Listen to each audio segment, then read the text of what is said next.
We've heard from many people about how this pandemic has affected them with anxiety and stress. This adversity and sudden impact can also affect frontline workers and healthcare providers, causing them to feel a bit overwhelmed.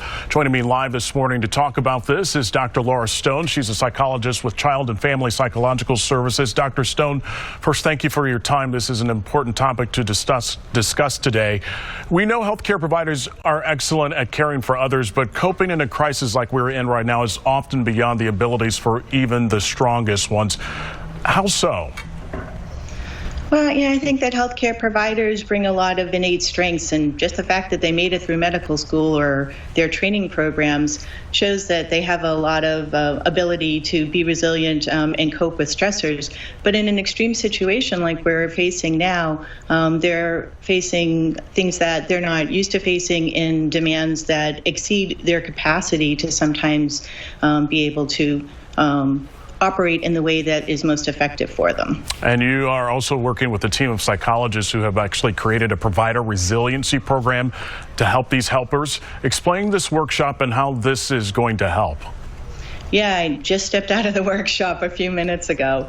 As behavioral health clinicians who work in healthcare, I think that we're very much attuned to the fact that our colleagues have been experiencing an immense amount of stress. And we wanted to help open up the options to treat them, which is why I think it's important to know that telehealth for support is a great option for healthcare providers. Child and Family has been doing telehealth since 2016. This isn't something that's new for us, and we know that telehealth can be just as effective as an in-person session.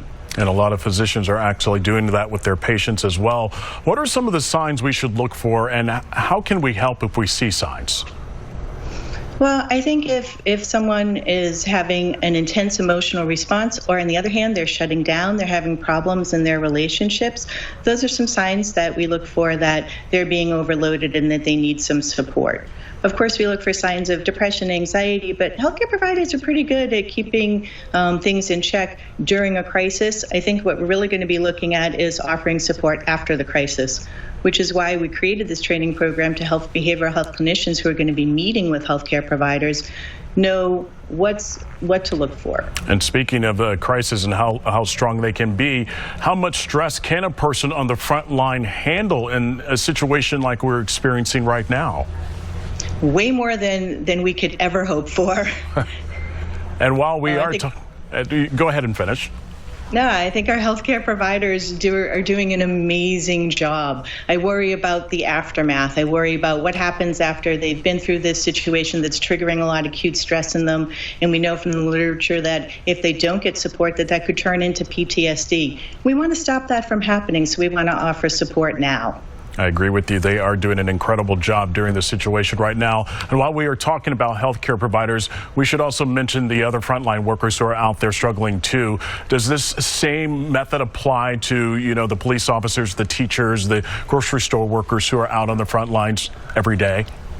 Yeah, I think anybody who's out there is facing an immense amount of fear and anxiety about, can I catch this? Can I spread this? What will happen if I catch it? Will my family be supported? And at the same time, they're facing some challenges to their belief system. The institution I work for is supposed to be supporting me. People are supposed to be kind, but they're not right now because they're stressed out.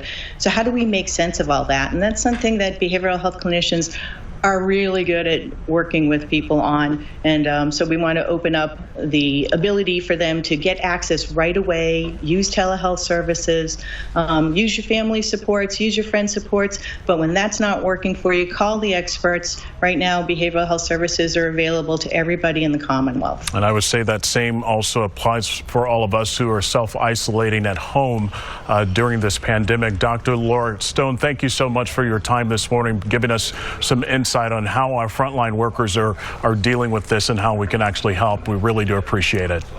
Thanks for having me. Be safe and stay well. You too.